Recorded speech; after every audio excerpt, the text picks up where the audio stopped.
All right, kids. Pop quiz time. Matthew Wilshire, local neocon strategist. Matthew Wilshire, here's your pop quiz for you. Vanna White.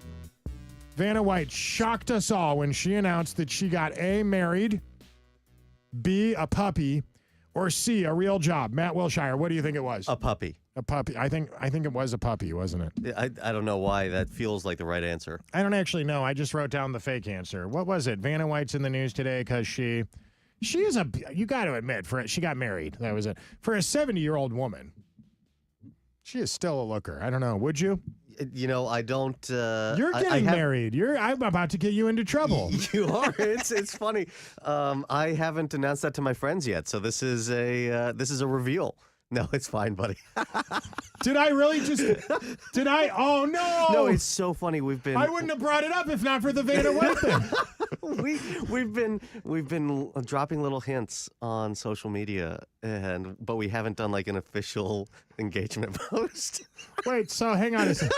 Oh, Matt, I'm so sorry. No, Kenny, it's I funny. did not mean to do that. It's hilarious. I think it's hilarious. Well, congratulations. Thank you, buddy. Thank you. If I could offer you some unsolicited advice, do not take marriage advice from a guy that's been divorced for a couple years and he's still kind of figuring it out. Don't do. That's my advice for you, Kenny. I think that I need to take advice from everyone possible, and at least you got Milton in the divorce, right? I did. That's true. I do have Milton. I guess my advice would be get counseling before you need it. So it's funny that you mentioned that. Before you need it. We've been talking about our premarital counseling and how we want to go about doing that, what we want involved in it, and I think that it's something that a lot of young people sort of skip over, and it's really great to be, Kenny, you and I talk about religion a lot, just off the air a lot. Catholicism before politics, and I think that it's really important to have something that centers your life. Yeah.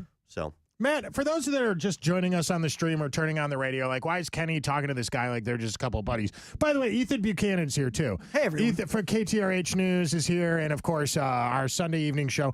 Right after Ted Cruz's show, every Sunday evening is your show, and a lot of people think that Matt Wilshire is Ted Cruz's love child. That's true. A lot of people think, it's unfortunate because I love Ted, but he is not a looker. No. Unlike Vanna White.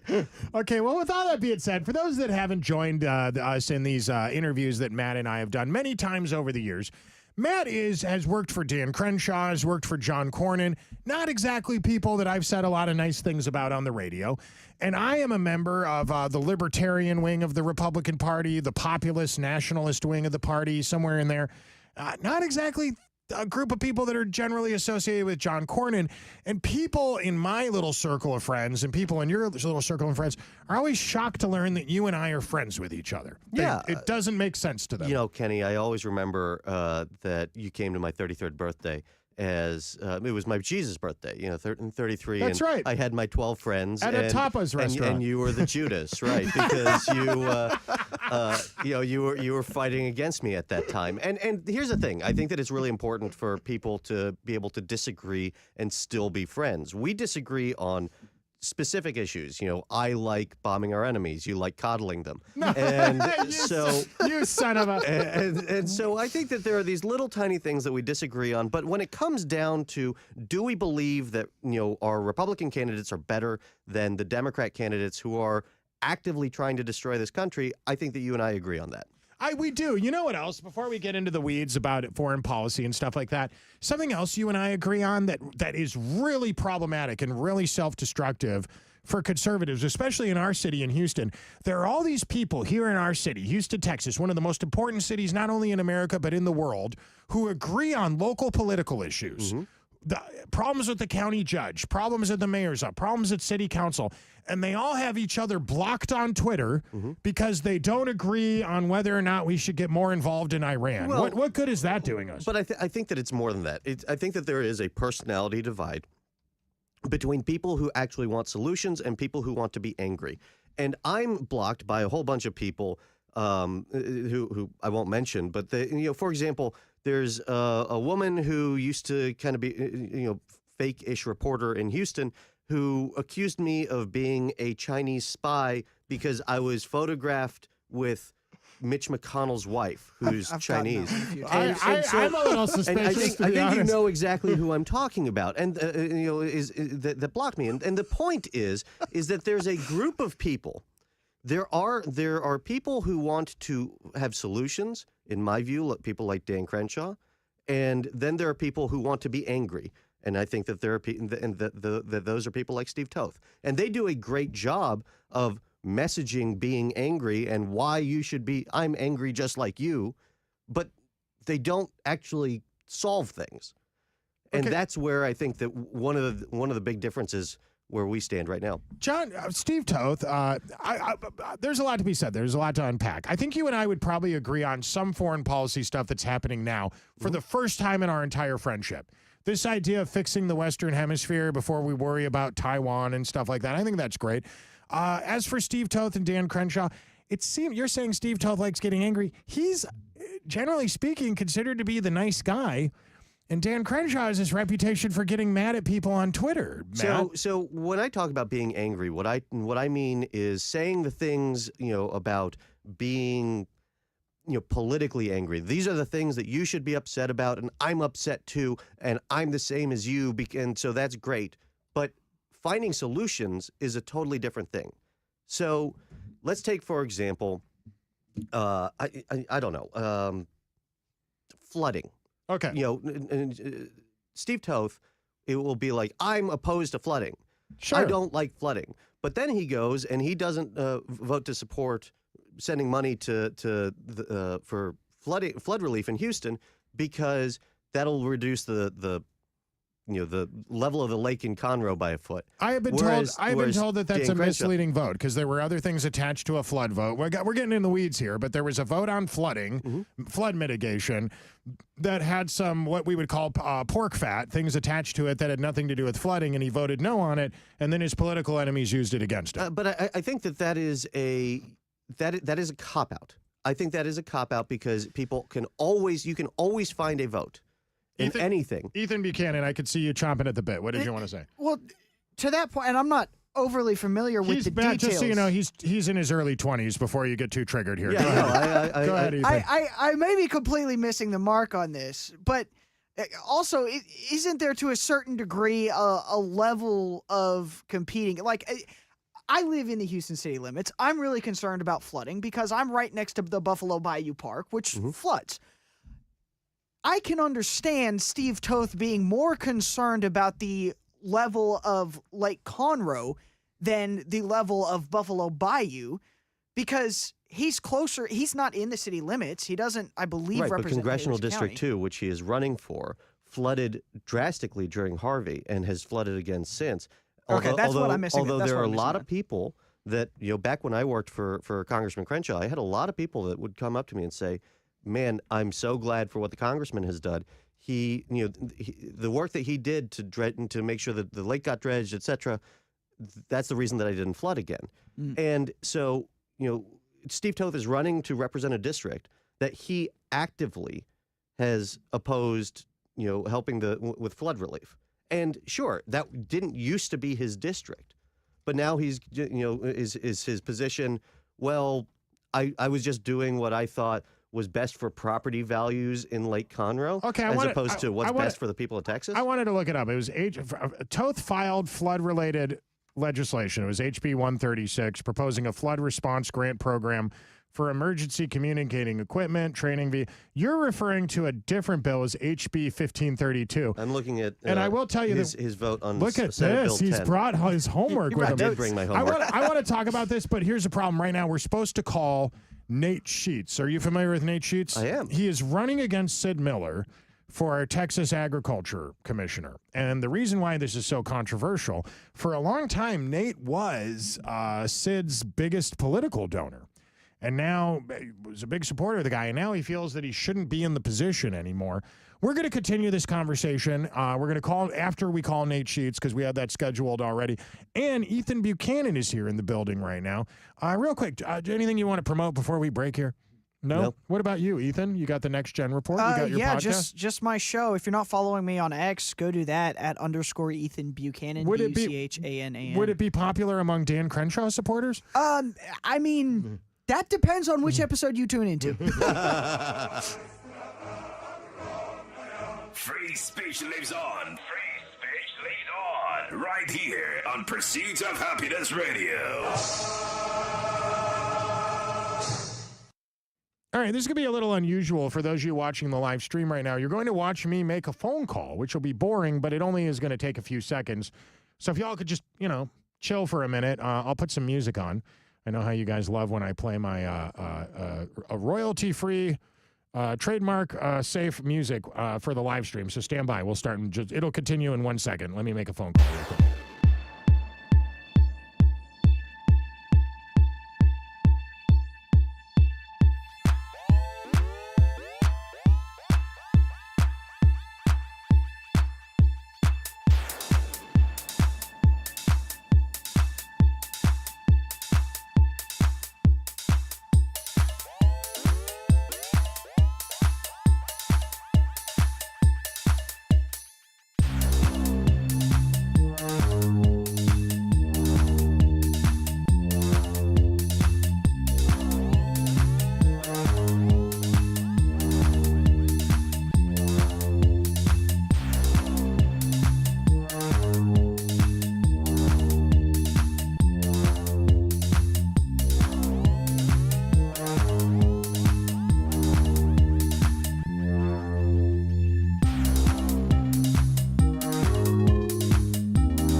We're getting his voicemail. I'm going to try one more time while y'all watch me. I know, very exciting watching a white guy make phone calls. Oh, there he is. Hang on.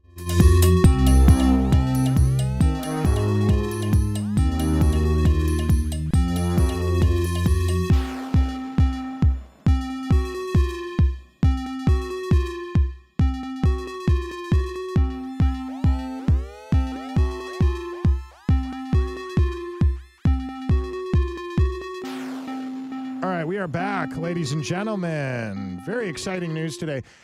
Several actresses have accused actor Steven Seagal of inappropriate behavior, inappropriate touching. And you don't even want to hear what he did to the lasagnas, what they accused him of. Not funny. Don't laugh at that. I have a room full of knuckleheads in here. Matt Wilshire is here right now. Also in the room, Ethan Buchanan is here from KTRH News. And we're about to do an interview. We've been talking about off the air for days now because it's fascinating. For those that don't know, Sid Miller is something of a controversial character in Texas politics. He's our agriculture commissioner, and he's a very colorful guy. Some people compare him to the Texas character on the TV show The Simpsons. Would you say, Matt? Would you say that's a fair comparison? Yeah, I think that's being a stereotype of what Texas is. The oil tycoon character. Right? I love the photo. I've always found it really funny, that photo of Sid Miller eating the the cupcake. Have you ever seen this? No, It's a I- meme. No, I've Anyway. never seen it. No, there's a. I have to. Well, now I want to see it. I've not seen it. Interestingly enough, one of his longtime supporters is a guy a lot of our listeners might be familiar with. A gentleman named Nate Sheets, best known as the founder of Nature Nate's Honey, which he started from a single backyard beehive. It has grown to the #1 branded honey company in America. This is a huge company. Nate is a 5th-generation Texan, served 6 years in the U.S. Navy, graduated from TSU with studied marketing, previously worked in corporate America before starting his own company, Christian evangelist, married to his wife for over 29 years, 4 children. He's been very heavily involved in Texas politics for a long time. As far as I know, he's never ran for office before. We have him on the line right now. Mr. Nate Sheets, did my introduction do justice? Have I been accurate in my explanation of who you are? Well, absolutely. But I am the HOA president of my neighborhood. So I can't vote for this guy. Petty fascism.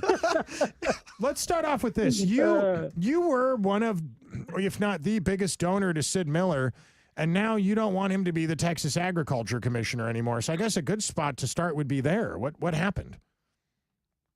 yeah. Hey guys, thanks for having me. Kenny, I'll tell you, you did a great job the other night at the Montgomery County Lincoln Reagan dinner. Great job. But I'll tell you, I have not been Sid's largest donor. I think there are, other guys, but I've been one of his largest donors. And I would still be a donor if he was doing a great job. And he actually called me in August of 2024, asked me for $15,000 because he was out stumping for Trump, hoping to get the Secretary of Agriculture job. And so, as I look across Texas and what's going on, both in two things. I mean, agriculture is about feeding people and clothing people. And yet the food that we eat in America and the way we feed ourselves is having a detrimental impact on the health of Americans. And at the same time, we lost 68 farms this week in Texas, and last week and the week before. All the way back to 2018, we've lost almost 18,000 farms because farmers can't afford to be in agriculture anymore. And so we have to do something different than what we've done in the past. And, with my background and my experience, I am a entrepreneur. I'm not a politician. I'm a business guy. And what we need is a business approach to helping farmers and ranchers and cleaning up the food. And that's what I did at Nature Nate's when I started from one beehive in my backyard and grew it to the largest honey company in America. But I did it by testing all the honey for pesticides, herbicides, fungicides. I created the raw and unfiltered sector that grew the whole honey category by 5 times over the past 12 years. And so I'm in, almost every grocery store in America, and we have to help farmers and ranchers innovate new products, reimagine each category in each commodity, and help them be able to sell more products to more people for more money. Okay, one thing that Sid's been very vocal about is this idea that Chinese investors shouldn't be able to purchase farmland in the state of Texas for both economic reasons and, of course, obviously because of the land that surrounds our military bases. It's also a national security issue. Do you disagree? That's one of his more controversial policies, but it seems to be a popular one among the kind of people that vote in a primary. What are your thoughts on that? Well, yeah, I mean, I think every time I go out, everybody is at arms thinking about Chinese nationals or any of our adversaries owning foreign land, especially as it relates to national security, buying land near bases and, and things like that. But both the House and the Senate have now taken care of that here in Texas, as well as nationally through the Congress as well. They have passed laws to stop that. And so the lands that have been purchased, now it's turned into a legal issue. And so once we have whoever our new AG is going to be, whether it's Chip, Mays, Joanne or Aaron, I will work with them in reviewing, those past acquisitions and seeing if we can determine whether those funds are tied to Chinese nationals or other adversaries. But I'll say the bigger issue that's related to that, data centers, wind farms, solar farms, when people in agriculture cannot afford to be in agriculture anymore, and they're losing money every single year farming and ranching, when someone comes along and offers them $10,000, for an acre for their land, and they don't have kids that want to get into agriculture, they're tired of losing money every year, they're going to jump on that opportunity to sell that land. And so the greatest need and the greatest thing that we can do to help ensure that we don't have land sold to our adversaries or keeping land out of solar farms, wind farms, or data centers is to make sure that agriculture is a viable financial investment and industry that farmers and ranchers can not just survive, but thrive. All right, what do you attribute that to? The reason that farmers are going away is this? Some have said it's because of tariffs. It's a Are there revenue too issue. much regulation? And what could Sid have done about it? Yeah, so it's a revenue issue. So in 1980, a farmer made 40 cents of every $1 of food. That's their revenue. Today, 40 years later, they make 15 cents, 60% less top line, all the while all of their expenses continue to go up 300%. Their tractor equipment, their labor, their seed costs, the diesel, the interest on the land. And so farmers and ranchers cannot afford to be in business. I talked to a farmer the other day in Beaumont. He farmed 6,000 acres for rice. He was going to sell his rice for 40% less than he actually cost him to make, all of his input costs. And so, as you think about what farmers and ranchers need is they need to be able to access consumers. And we have the Go Texan program inside of the Texas Department of Agriculture. It's a program that was created. I was a member of it back in the 90s. It was a program created to help producers be able to access markets and consumers. We do not have anyone who has 30 years of food manufacturing, distribution, sales, logistics experience like I do, having what I did with Nature Nates. And so we have a program that's ineffective. And today, if you go on the Go Texas website, it looks more like a children's fundraising elementary school project with scented candles and healing crystal earrings and jewelry. And it's not a viable platform to give producers access to consumers. So we're going to redo that. And we're going to call it the Grow Texan program. And we're going to take all the elementary school stuff and put it over on the side. And we're going to go create a robust platform to where farmers and ranchers can access consumers both through retail, but also direct to consumer digitally through having a platform as robust as an Amazon. All right, in the studio right now, Ethan Buchanan's here from KTRH News. Ethan, what did you want to say? Yeah, you had kind of mentioned it there, the property tax element, Mr. Sheets, and that's really, I think, one of the biggest questions for every Texan. I guess my question would be, is there something specifically on the property tax front? Because I know we've got a bunch of different agricultural incentives for property tax, but is there something that you think Sid Miller should have done on property tax, even if it's just, going out and vocally campaigning more for property tax relief that he didn't do, that if you won, you would then go do? Yeah. When you go and look at your operating expenses of a farm or a ranch, you're taking all of your operating expenses, and property tax is one of those. And so, the thing that Sid Miller should have done is try to figure out how farmers and ranchers can go sell more product to more people for more money. But that's not what he does. He goes and jumps on clickbait topics to help even distract people away from the fact that he doesn't know what to do to help farmers and ranchers.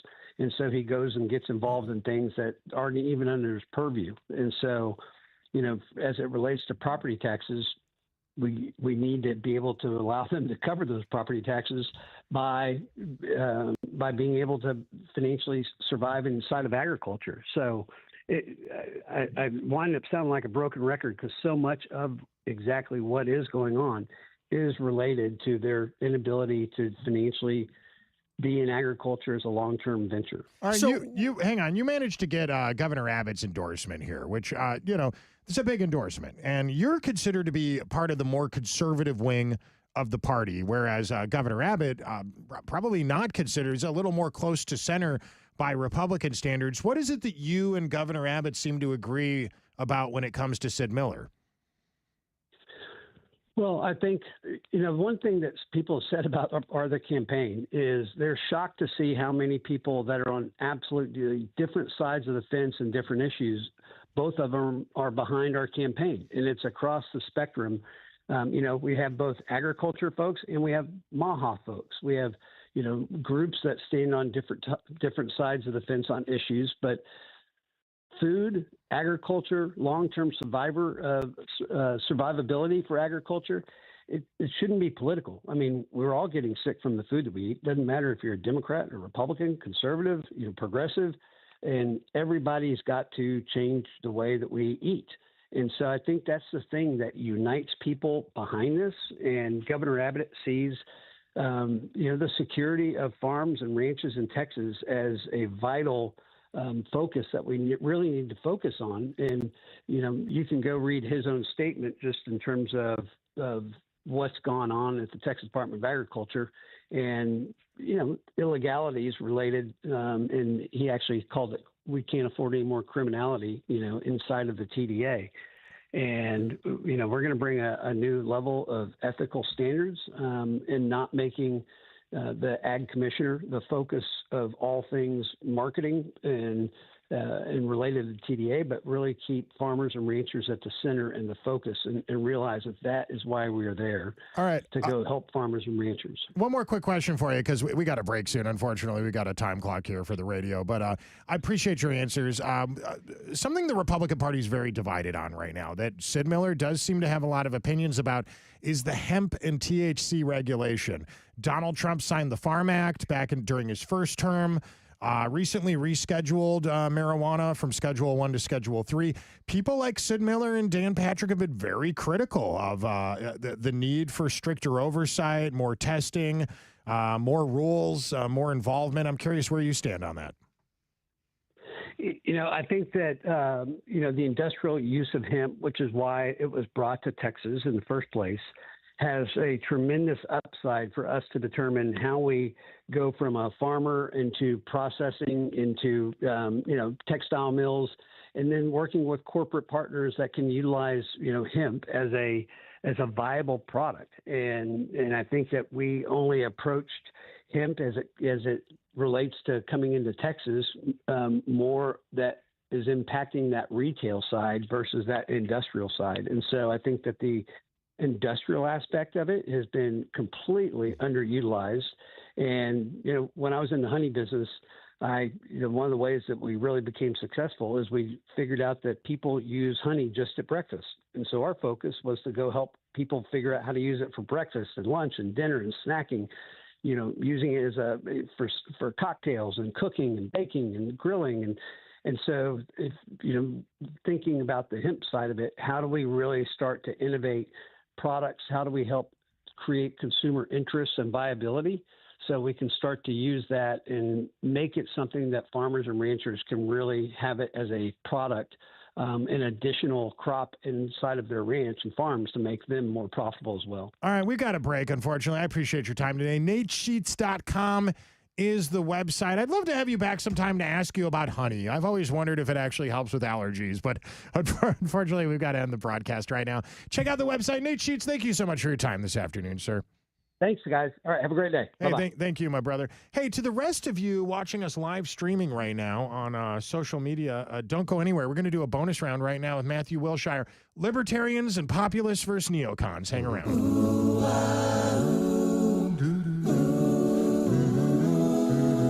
You are listening to the Pursuit of Happiness Radio. Tell the government to kiss your ass when you listen to this show.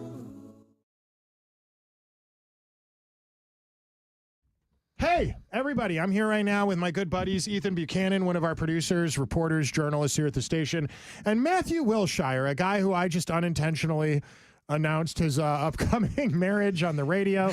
And can we talk about what's going on with you professionally, or would that not be? I mean, I'm just going back to school. I just decided you are, let me tell you something. I'm excited for you.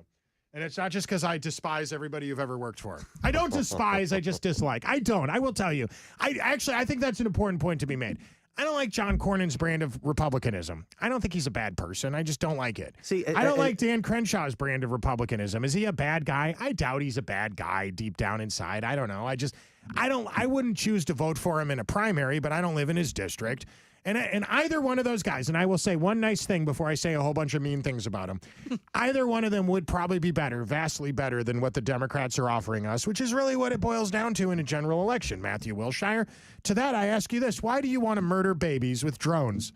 Are you still murdering babies with drones? Are you still doing that? You know, or- it's the ghost of Dick Cheney is really Matthew what Wilshire makes denies me do these murdering things. babies with drones. No, Kenny, the thing is that I think the fundamental difference between the way that we look at politicians is that I look at, are they saying that they want to do good or are they doing good?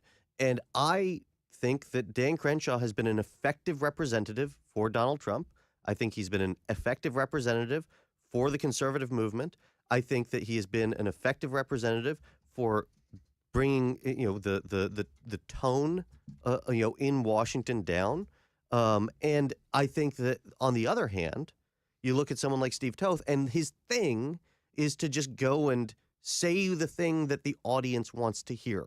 And I don't think that that is a good thing. You had told me that you thought,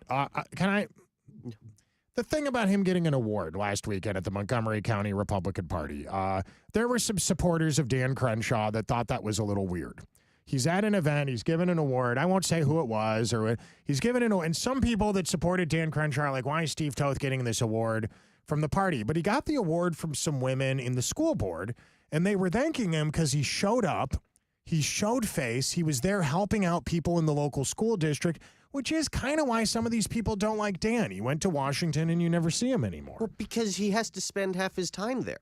I mean, like, are you expecting him to literally be in two places at once? No, but when he comes home, I don't think we see Dan the way we see some of these other. Dan's district stems from, it's in Harris County and Montgomery County, and what, some people I guess don't like is that Dan has to split his time there, and some people in the Woodlands or in in certain parts of Montgomery County are upset that he's not always in Montgomery County. You know what? It's a big area. He has a lot of people to represent. He has a lot of work to do. He has to be working for to represent the interests of the district. He has to be focusing on what's best for the country. He needs to be meeting with constituents. He needs to be fundraising. He needs to be campaigning. He needs to be all of these different things. Whereas a state rep works 6 months every 2 years. And I think that those are two vastly, vastly, vastly different things. Do you see how, and you're not going to believe what's about to come out of my mouth. How is it possible, posthumously, rest in peace, Sheila Jackson Lee, that this was a woman who was there in Washington, D.C., doing the same job as Dan, and then amazingly was always in Houston at every press conference, at every public event, at every parade, every time they were opening a new IKEA furniture, the new Kia dealership. Because she would show up for 30 seconds. I will tell a Sheila Jackson Lee story. It was shortly after I moved to Houston. Chief Justice John Roberts was speaking at Rice University, and for one reason or another, I got invited to the event ahead of time. Okay. And Sheila Jackson Lee was not on the guest list, and she showed up. You got to admit, she's good. She showed up, walked in. It was the president of Rice University, David Lebrun, the Chief Justice of the Supreme Court, my dad, and me talking, having a glass of wine together. And Sheila Jackson Lee walks in, gets a picture with the Chief Justice, and walks out. She is there. She did an excellent job of always being seen being places. She did not do an excellent job of being present there when she was there. And that is something that Dan Crenshaw has always tried to do, that when he is there, the thing that he's focused on is the thing that's in front of him.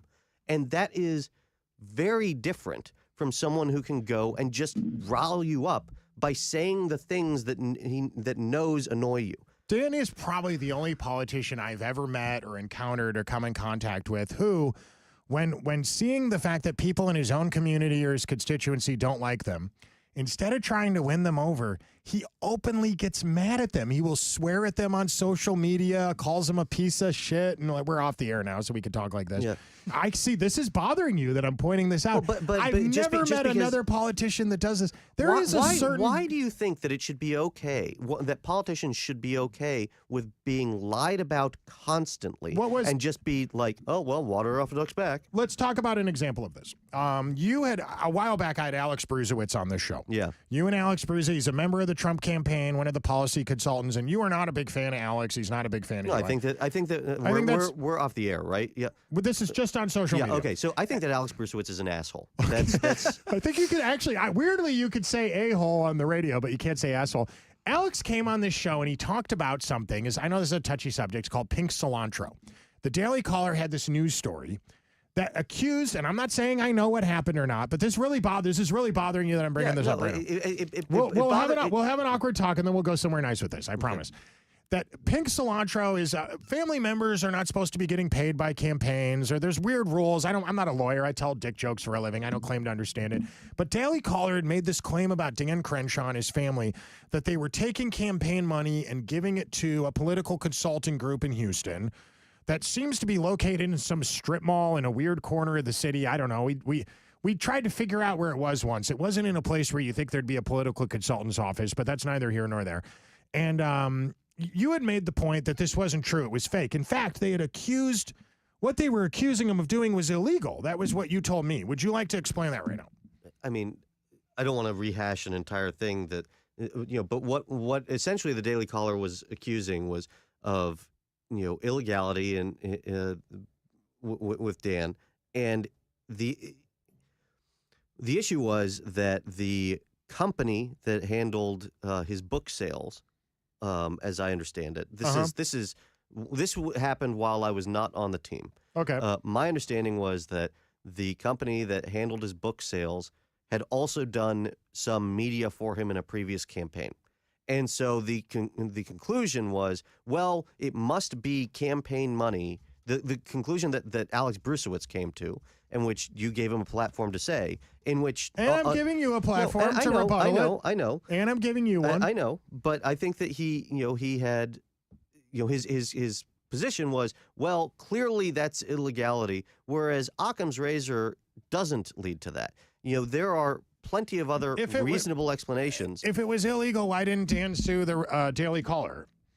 For the exact same reason that you seem to think that it's a problem when he gets, that he gets upset when people call him out. Well, hang on a minute. on Accusing things. someone of doing something illegal is a little different than just saying you're a jerk or I don't like your policies on red flags. But people accuse him of illegality on making money on the stock market, which is an absurdity since he's made realized gains of like 15 grand over 7 years, which is nothing.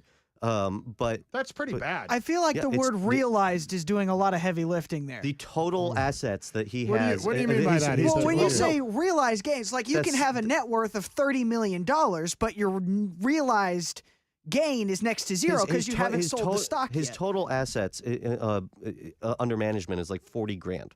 So, yeah, it's I thought he said it was $3 million recently. Didn't he recently come out and say he had a couple million or something like that? No, it was more than I would have expected, but of course he's assets under management in his stock portfolio. Okay. He owns some real estate and he sold a book. But you bring these things up and people Kenny, you'll claim things like, oh, you don't necessarily say it yourself. You'll share I tell other you what's people's reported. stuff. Sure, I don't know. But- right. I'm but- telling but you what's fine, being but reported. But if you actually I'm not a believed that, journalist. if you actually believed that, wouldn't you report him to the FBI? If I actually believed that there was a story in the Daily Caller connecting Dan No, Crenshaw, but if you to- actually believed, if that's fine. If the was a- Daily Caller actually believed that he was committing a crime, wouldn't they report it to the FBI? I mean, that's a valid point, but for the record, if it's not true, then there's no lawsuit. This is kind of a revolving door now. If someone accused me of illegal stock trading in a major news outlet, I would try to sue them for it. That's just what I would do. But like literally just a couple weeks ago, we dealt with this issue where Dan reaches out and says, "Hey, why are you saying these things?" And the rage ecosystem and the right wing media decides that, oh, Dan is trying to assassinate Sean Ryan because he says, "Why are you saying these things?" These are sort of absurdities that continue to happen over and over and over again. And while you may not be reporting them yourself, sharing them is the same thing, Kenny. But I'm talking about how this is, and for the record, it was something a guest brought on the show here. I get your point though, and this is a guy that you're personally connected to, and you think he's a nice guy. You have recently made the decision to get out of politics, if I'm not mistaken. Yeah. And that is, I feel like I want to offer you, before we leave here today, a little bit of wisdom. So we will first start with this, the young and the old. Ethan Buchanan here, with the wisdom of a 21-year-old. No, I'm just kidding. I wanted to call somebody on the air. You're a Catholic and I'm a Catholic. You're mad at me right now, No, aren't I'm you? not. I'm You're not? reading, Okay. reading a note that I had written. Okay. What was the note that you wrote? Don't get N- nothing. Keep going. All right, hold on. I feel like no matter what happens, both of these guys are better than who the Democrat will give us. Do you agree with me on that? I think that Dan Crenshaw is better than who the Democrat will give us. What about Steve Toth? Hello. Oh, man. Hey, Mom. Mom, are you there? I'm there. I'm here. Hey, Mom, you're on the radio right now. We're Right. live streaming on the internet. I'm here right now with Ethan. He's a homeschooled kid. Ethan, say hi to my mom. Hi, Kenny's mom. Hi. Hi. You could say hi back. And then also here right now, do you remember my friend Matt Wilshire? He's a Catholic. Oh, Yes, good maybe. Catholic, just like Kenny. Mom, we need your help. Can you offer us? We need the wisdom of a baby boomer who grew up in a Catholic school, who remembers Sure. a time when we didn't have arguments on the internet about misleading tweets. Would you agree with that? I think that we could use some good guidance here. Mom, Matt Yeah. has recently a yeah, few I went things. to Catholic school. I know. There's some really big stuff And I happening. taught in the Catholic school too. She we did. go. Go ahead. What did you teach? I taught home economics at Carmel High School up in Mundelein. Did you have any Remember? interest in learning how to bake a casserole or anything? I don't think that's I going to help. do, absolutely. We'll get to that later because, Mom, actually, Matt and I are going to go to Mass in a little bit, so we got to wrap this up real quick. Matt has Wow. recently left his job in Austin, Texas, working for Senator John Cornyn. He no longer works for Congressman Dan Crenshaw. Technically, you don't work for him, right? Is that No, I don't work for him at all. No, I'm just a student again. And Matt has decided to go back to school. And as he is returning back to school, college, he has gotten engaged to a very beautiful woman who is an attorney, is a lawyer, is a wonderful person. I've not met her, but I've heard amazing things. And Mom, as you were married for a very long time until my dad died, right? You've never been divorced, right? Right, almost 46 years. And Sure. you've spent some time in institutions of higher education. As a woman that was married for almost 50 years, that worked pretty well, I think. Could you offer Matt some advice right now as he embarks on this new chapter in his life? Oh, advice. Well, I don't know what to say. You're talking with respect to. This What- call is being recorded. Mom, I think. Mom, I think. Mom, I think. Mom, I think you hit Being the. recorded. Mom, I think you hit the button on your I phone. didn't hit anything. I You didn't hit did- anything. She definitely. She I've been definitely. working on it, T-Mobile, for a long time. Just don't pay attention to It's it. okay. It's all right, Mom. It's okay. Hey, Mom. But Mom, That's the NSA listening in. that is the NSA as well. Mom, let's start off with this. He's going to get married. As somebody that's what would you say to a young man, a young Catholic who's never been married before? What would you tell Matthew Wilshire? Never go to bed mad. I would say that's one. I think you each should compromise and keep the love strong. You know, doing things that you have in common, that you enjoy doing things together, so that you don't. There's no gap. Those are all good things. Good down to earth caps. I think you should have something in common. Enjoying hobbies, enjoying traveling, enjoying things together. Okay. And what about What kind of question? How about no, that's all great advice. Do you have any questions for her before we move on to the next topic, Matt? No, not in particular. Okay, come on, think of one. Well, okay. Well, one that I have is when I've been wondering about disagreements and the importance of. I think that as Kenny and I have proven to one another, our disagreements can be the foundation of a good friendship. What are the things that you and your husband disagreed on? What did we disagree on? I don't know. Come on. Sometimes politics. Politics, yeah. Sometimes politics. You're both, for the I think- record, I'm the Alex P. Keaton of this family. Both of my parents are moderate Democrats from Chicago. I was the only Republican in the house. What did you and Dad yeah. disagree on? Obama or Hillary? What did you guys? Well, he was voting Democratic when I was voting Republican for a while there. What Republican did you vote for? Well, definitely Reagan and the Bushes, both of the Bushes, definitely. Matt really liked Matt. I'm Matt, so happy about that. Matt Your mom really- and I are going to get along great. All right, real quick though, because we're actually going to go to Mass in a few minutes, Mom. I'm not making that up. Sure. Matt's starting a new career now. Well, he's starting college. He's going back to school, and then he's going to embark on a new career. Do you have any advice for that? I'd say make sure it's something you really enjoy. Once you find your niche, I think it's easier to work once you know your niche of what you really enjoy doing. He's studying history. What are your thoughts on a history degree for a man in his 30s? Well, what do you think? They need teachers now. I do know that. That's true. We do That's need true. to. History was my favorite class. I always had a history and English. I always enjoyed those. Maybe high school history teaching. I don't know. Yeah, Yeah. my high school actually reached out to me not long ago about asking if I would be interested in coming back, and because I went to a boarding school in Delaware, and they asked if I would be willing to go and live on campus and teach there. I don't know if you guys have heard this, but lately a lot of female teachers at high schools have been getting fired for the craziest reason. This is really the conversation you want to talk? You switch it over to? Not with your mom right This there. is your man. mother. Come on. Hey, Mom, I love you. I'll call you later, I promise. Are you okay? Are you staying warm? What's the temperature in Chicago right now? It's just 2 below zero. We haven't had temperatures like this in decades. We're breaking records, but at least we didn't get hit with the snow. The storm missed us and went through southern Illinois, and it's going east. So It's we at- It didn't is. get the snow. It is currently a 70-degree difference between Chicago. It's a and little here. warmer here. Mom, I love you. I'll call you later, okay? I love you. All right, bye-bye. Bye-bye, Mom. Thank you. That's my mom. Are we going to go to Mass right now and Yeah, pray let's this do out? it. Are we, I can't vote for Steve or Dan, can you? No, I cannot. I'm the reason that I come on this show and talk to you about this Yes. is that I really do believe that there is a fundamental difference between people who do good versus people who talk about doing good. And I think that Dan Crenshaw does it. I think that Steve Toth does things like vote against the property tax relief, vote against, armoring police vehicles. And he does those things, and he'll say, well, it's because I this get bill what you're isn't doing right perfect. now. You're saying things to trigger me because you want us to be late for Mass. No, okay, Are these let's get talking going. points more important than Jesus No, Christ? you're absolutely right. Our We Lord- should go and spend some time. You're back at in Mass. Houston. Will we do this Yes, again? Absolutely, buddy. I did not plan today well. I booked too many guests. I had Michael Quinn Sullivan, Nate Sheets, Matt Wilshire, Ethan Buchanan. That's a lot of people for 1 hour of radio. Hey, every weekday afternoon, 3 to 4 p.m. in Houston, Texas, Pursuit of Happiness Radio. It's on my hoodie. 24 radio stations across the country every morning, 5:30 to 10 a.m. The Walton and Johnson Show. I love you all. We'll be back.